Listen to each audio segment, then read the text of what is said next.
Hey guys! Welcome back to Let's Play Final Fantasy V.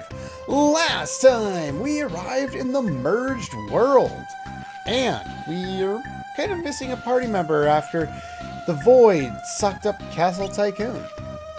This time we're going to talk to a few of these people, but not too many of them. I think it's Guido is the one you don't want to talk to because he'll re-explain everything from the last episode. They're always protected by gargoyles, huh? Well, that's good to know.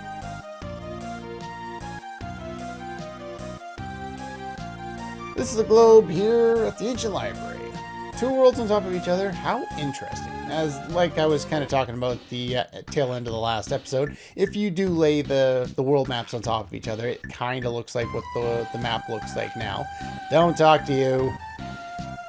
This town shut in the Clefted Dimension. They sell fantastic magic weapons and armor. Ooh, I like. We should go find that. Hey, come back here. Nah, not if I have anything to say about it. Sid Mid went off to Crescent Island, haven't come back. So did the sealed book. Awesome. Now we have a new source. Exce's true form is a tree, so it must be why he turned himself into a... I don't care what kind of explanation you give. The big bad guy turned himself into a splinter. The only way Splinter is not lame as all hell is if he's a giant rat teaching turtles how to do ninja. It's the only way. Evil forest and cave with dreadful monsters sealed in the Cleft Dimension. Okay. No. So you're the one who does it. So what does Guido say then? I thought it was Guido who explained the book, but... Oh, he does make you do it over and over again. Stupid turtle. Shut up, turtle. Should be able to do it. Yeah. Shut up. Okay. This is the start of me showing off a number of the glitches that can happen in this game. Somebody needs to be... Where is it? A time mage for this first one. Now, Dimension Magic. Yes.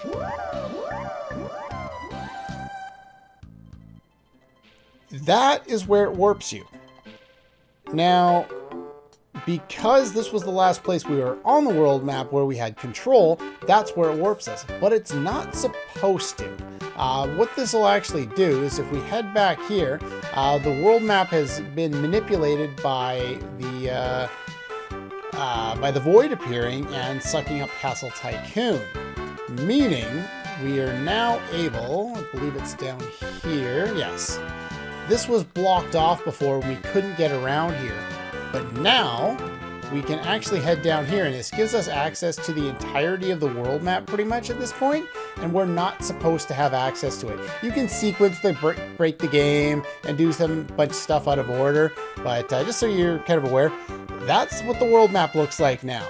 And as you can tell, we're back on the island or whatever it was here from before. What was it? What they call this one? Crescent Island? Yeah, so that was Crescent Island. So, yeah, I'm not going to do this. We're going to undo that. But that's the first of the kind of glitches that I would like to show off today. When I was burning an old book, I found a song. Magic song! Now, here's a point where I'll talk about some of the songs that I haven't been using. Because I've been using a bunch of songs, or a couple of songs, but not a lot of them. And the way songs work is the Requiem song deals damage, the Love song stops enemies, Charm might confuse enemies or something like that, but the Speed, Magic, and Vitality songs are things that are cast that will gradually increase everyone's stats, but it locks the caster out from being able to do anything. They have to keep chanting to maintain the buff, which is why I don't find them particularly useful. But I figured I'd at least mention what they do, and there is one that is like, I think it ups like all stats or something. That one might be useful, but I'm not particularly interested in that. Alright, so we got that, we showed off the glitch. Next, let's head on out of here. I don't think there's anything else we can do around here for now. The next glitch. The way the random battles are encountered, if you continuously go into the menu when you're running along, it will reset the counter and you'll go a very long way without running into a battle. It's not going to be a guarantee that you'll never run into a battle, but you can mitigate most encounters by doing this. Elder Tree. What do we got here? The Master Tree from the Forest of Mua. In other translation, they translated it as Moor, as in M-O-O-R-E. I had thought that in one of the translations I saw they translated it as Moo, but it's either the PlayStation version or it didn't happen, because I must be misremembering things. Beginning to restore itself, huh? No, the old guy... Unfortunately, he's gone, and now so is Lena, your father, Bart's father. Wow, King of Tycoon. It's a lot of death that's happened in this game. We need to stop X death and protect the world so that more people don't die. Let's go protect everybody. And as they recommended at the end of the last episode there, we need to head to the first one of these sealed areas. And as you can see, the quicksand has stopped now. The earth crystal must have stopped all its functioning now. The earth is weakened. That's not really a good thing, but allows us access to that dungeon. However, you do not want to go to that one first. Over here. Wow, I went a long way without running into a battle. Do I have blue as my secondary ability? A lot of the enemies on the world map now are susceptible to level 3 flare, so just pretty much try it on everyone. I don't have an enemy list for the world map encounters, but I know that we can take down a lot of them pretty easily with level 3 flare, so just pretty much try it anytime you run into a battle on the world map. Awesome. This place is important. It's not so far off anymore. Can I access it from down here? I can not. Okay, we'll go around. Job. Thief. Yay, I got dash. I will be doing a little bit of switching up, but now this area is now free, and I'm just going to cheese through here because it's a very winding path to go through here. And if you go down all the way, kind of hard to navigate in the dark there. You can talk to this guy. Able to get here by yourself with a little bit of cheating. Must mean you are brave, or maybe just a show off. Well, something you must decide for yourself. If you really have courage, open the chest to the left. If you are a coward, take the chest to the right. You can only have one. Alright, let's show both of these off here. The Brave Blade. And as you can see, he kind of turns into a skeleton and runs away. Now, job. I believe it's night only, but I could be mistaken. Who can use the damn Brave Blade? I'm pretty sure Mystic Knight can. Who can use the frickin' Brave Blade? There it is. Only... I had it on the Knight. What are you talking about? Oh, there we go. Way at the bottom. So yeah, this one starts at a battle power of 150, and it drops for every battle you run away from.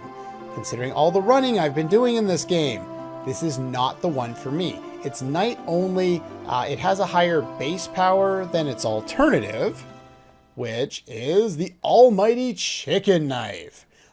However, the chicken knife will actually deal more damage because the damage calculation for the Brave Blade, it takes into account level and strength. The, let's see, there we go. I can make it out on my own. Just easier with, easier to do it the other way. But the chicken knife takes into account both, actually, I should, no, I just healed. That's fine. The chicken knife takes into account multiple different things. Strength, level, and agility. And it can also be used by, like, pretty much every class in the game. Yeah, pretty much every single one of them. It can be used with Magic Sword. I don't believe you can use the Brave Blade, even though it says you can use it with that. There's also a little bit of a glitch that I can show off with the chicken knife now that we have it. Give me a sec. Okay, so to show off this glitch, I've turned everybody into Berserkers and equipped one of them, in this case it's Bart's, with the chicken knife. The chicken knife has a secondary ability on its attack. So if you use it to attack, 25% of the time, it will use the escape command. However, if you have a party of all Berserkers, you're unable to run away in battle. And as you can see, if it tries to use the escape command, everything just negates all damage and the battle's completely hung. You can't do anything. The game is glitched. You can't do anything. Nobody can damage anything. You're unable to run away with a party of Berserkers, so it's pretty much over. We don't want that. Two other ones that I will mention that I won't really be able to show off just because of, well, one, the power drink glitch. Basically, using a power drink with a chemist won't actually increase your battle power. For some reason, I think in the SNES version, or maybe they fixed this one, I can't remember. It will only increase the power of Goblin Punch, nothing else. I don't know how anyone even figured this out, because why would you ever use drink? But there's that. And there's one other one. If you have, let's see, where are they? A Bard. Where's the Bard? The Bard has the auto hide command. If they get hidden and get inflicted with the zombie status while hiding, they're unable to unhide, and I think on their next turn or whatever, the battle just freezes.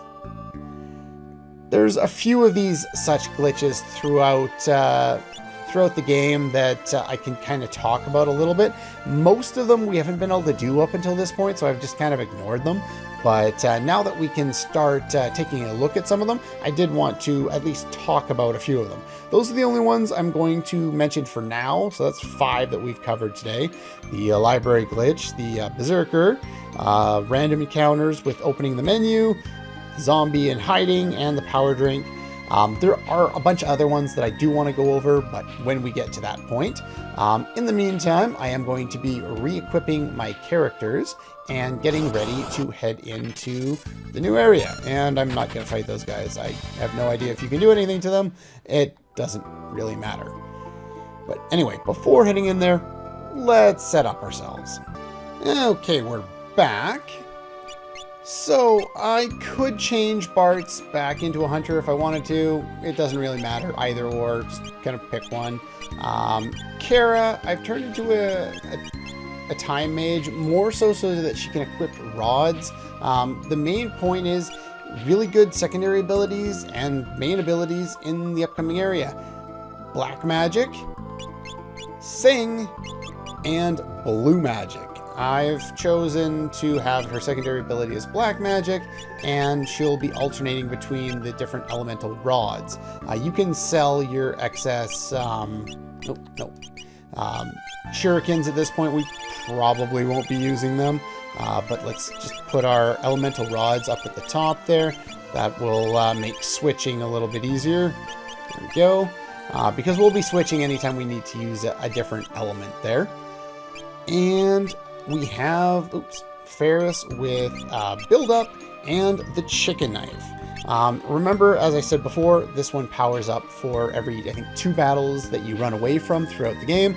I have run away from enough to get it up to 127, which is its max battle power. And it's going to do a lot of damage. And because of that, I've had to put Ferris into the front row, which means she needs the bone mail in order to not take crap tons of damage at this point.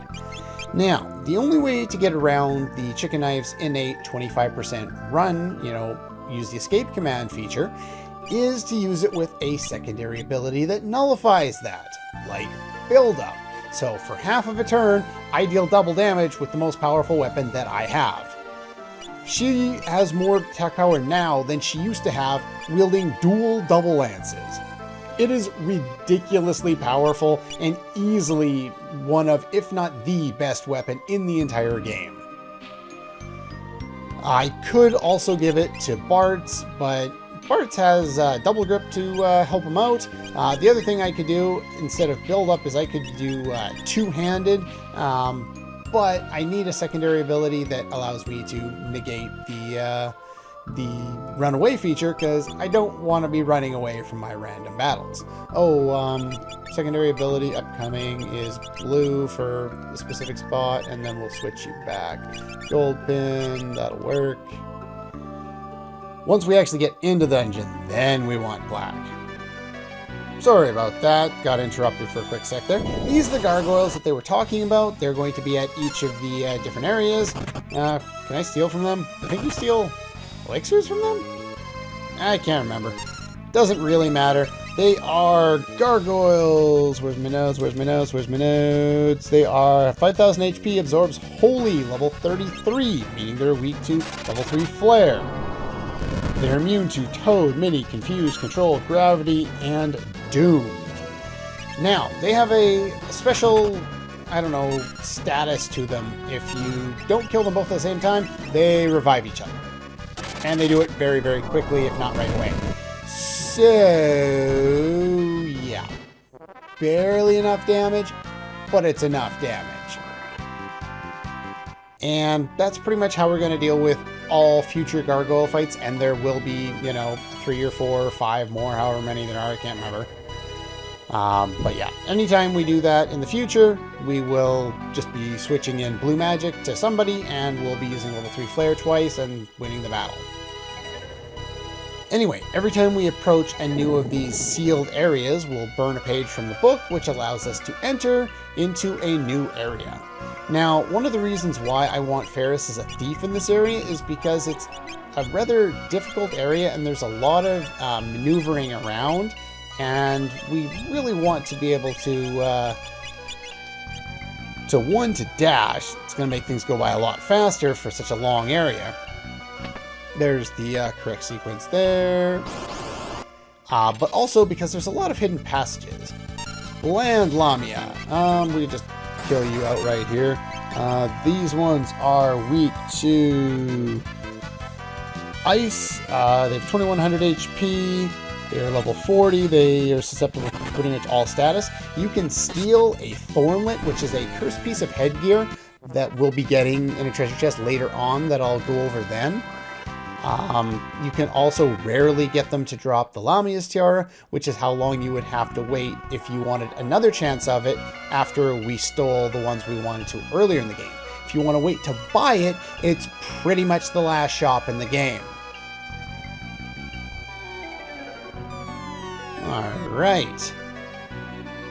Now, unfortunately, we really need to be switching up our abilities a lot in this area. It's rather tedious, but for this box, we have a battle with, depending on the translation, Cursed Ones or the Damned.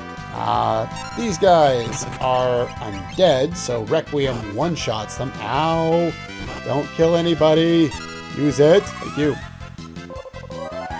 And they're pretty powerful. They deal lots of damage, so you really want to eliminate them all right away. You don't want to be singling them down. They have 1980 HP. They're immune to zombie, old, and stone. They absorb poison elemental, and as I said, they are undead. And they drop revivifies. And for doing that, we get an ice shield. So what I'm going to do throughout the area is I'll just swap back and forth between black magic and Sing there. There are some times where I may want to use blue magic as well. I can't remember off the top of my head. Use some high potions to heal while we're in here. And snakes are going to pop out of the ground. We're going to have to end up fighting them. Aspis. These guys. Ferris can take care of most of the enemies in here. It's a huge amount of damage. A huge increase from everything else. They're level 35. Have 1280 HP. Weak to ice. They are also undead.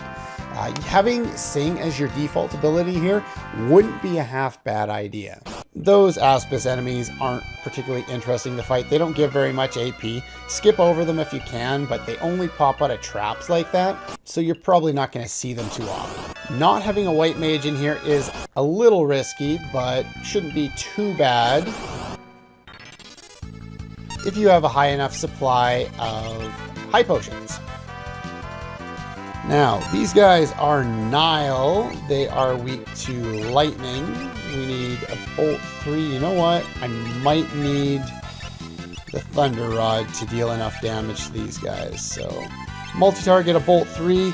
Nile, they have 1200 HP, so I definitely didn't need that. Might have been able to do it with a Bolt 2. They are immune to Death, Stone, Old, Toad, Zombie, and Mini. Level 38. Leveling up the mage there. Let's keep on going up here. There's more of these guys. Having a thief around here is just really good. So many hidden passages, so many different things we can do. Okay, Bolt 2 is not quite enough to deal with them. When we enter into here, we run into a battle with this guy. This is a Grand Mummy. According to the wiki, he is level 0. I don't know if that's correct or not. He is, let's see, got 6000 HP, weak to fire. Probably not enough with fire 2. You could use fire 2 and attack with bards too. Fire 3, lots of damage. There we go. And yeah, you can take him down pretty easily that way. Let's see, they're immune to Stone, Toad, Mini, Zombie, Sleep, Paralysis, Confusion, Stone, if I haven't mentioned it, or no, Stop, Control, and of course they are undead. So you could use Sing in that battle as well. Was there an enemy in here? Just in case. Okay, no, just the Cursed Ring. Alright. Now, the Cursed Ring. Let's put Black Magic back on for now. I may end up sticking... You know what? I actually am. I'm going to stick with Sing. There are some battles that will be annoying. I'll be running away from a bunch of battles anyway, so that doesn't really matter. If you don't have any of that, I might as well give you Dancing Knife, sure. And there's that. And let's give you the Elf Cape. Okay. So, the Cursed Ring. What it does is it puts a 60-second doom counter on your character in exchange for giving you a huge crap ton of defense. Now, in a normal battle, chances are you're going to win the battle long before that timer is up. So it's not really that much of a detriment in this case. And for a light armor job class like Ferris, it's really useful to have the Bone Mail and the Cursed Ring, putting them into the front row like that. When I gain a few more ability points for the Samurai, I'll end up upgrading to the Hunter there, and then everyone else will be in the back row except for Ferris there. So, anyway, we're running a little on the lengthy side, so we'll cut her off here at the start. No, I'm not fighting you guys again. So let's just loop back around, hit that one, and Requiem kills the Lamias there. That's nice. Without Black Magic, I have no real way of dealing with the Nile enemies, but I'm not particularly worried about that. Anyway, I figure we'd loop around back to the start here before we head up here and into the next part of the area at the start of the next episode. But yeah, that's pretty much all I wanted to go over today. Went over a bunch of glitches, started up the next dungeon, and most importantly, got the almighty chicken knife. that's all for this one. And I'll see you guys next time.